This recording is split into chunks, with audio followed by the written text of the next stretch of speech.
I just finished watching Supergirl, and I honestly didn't have the highest of expectations for this movie.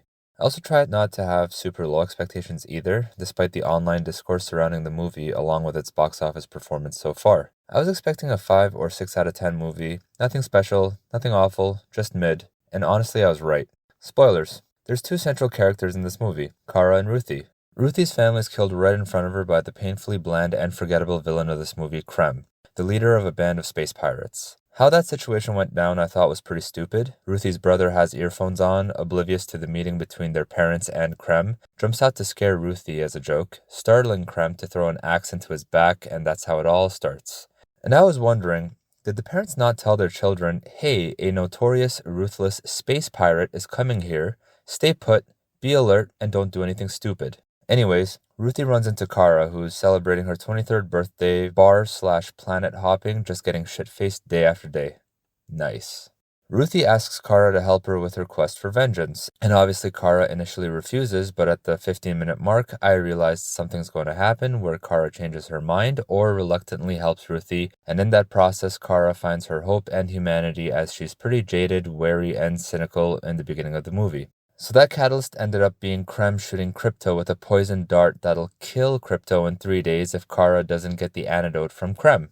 Oh, also Lobo is in this movie, but more on that later. Was there anything I liked? Sure. The small alien in the space bus voiced by Seth Rogen had some funny lines. In the same scene, the space bus is raided by Scalarian pirates, and when Supergirl charges up from the yellow sun close by, the action scene that followed was pretty cool. I really enjoyed the backstory of Krypton and Argo City, and my favorite scene in the whole movie was when Kara and Krypto are in the space pod right before Zor-El sends her towards Earth. It's a pretty touching scene, well acted, but man, the music is what made it for me. If you haven't seen Supergirl or aren't planning on watching it, at least go and listen to Argo Part 2 by Claudia Sarni from the movie's soundtrack because it is just beautiful. Lastly, the final battle had some cool moments, but overall nothing unique or spectacular. Now, what I didn't like. Lobo, unfortunately, was a letdown for me. I really was looking forward to Jason Momoa's portrayal, and he himself does a good job of playing the part. But I'm telling you, they could have taken all the Lobo scenes out and it would still be the same movie. He didn't add anything substantial to this movie or story. It really did feel like he was just shoved in there purely for fan service. I was disappointed in how he was underutilized. I also wish we saw more of Kara trying to adjust to life on Earth when she initially arrived. We don't get much, but I was curious to see her try to move on from what she went through on Argo, to see if Clark made any meaningful effort to help her move on, before she decided to give up and go get sloshed on Red Sun planets. That's just something I personally was interested in. The movie also didn't look good visually. I haven't read Supergirl, Woman of Tomorrow, which this movie's based on apparently, but there are some beautiful looking panels from the comic that I've seen online, and it's a damn shame that they made no attempt to try and capture that look and feel for the big screen. Like, the movie was very bland looking and potato-like to me.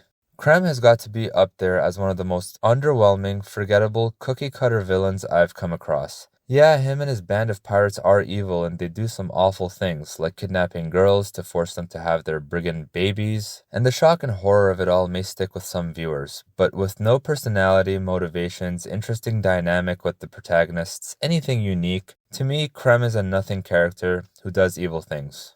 Lastly, this movie's an hour and 40 minutes, which isn't that long, but it felt long. Like, the pacing wasn't the best, and some parts of the movie felt like it was dragging on. It could have been trimmed down.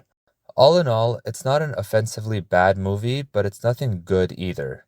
Having just watched it, I think a 5.5 out of 10 score is adequate. Hopefully James Gunn's DC Universe can come back from this unfortunate letdown.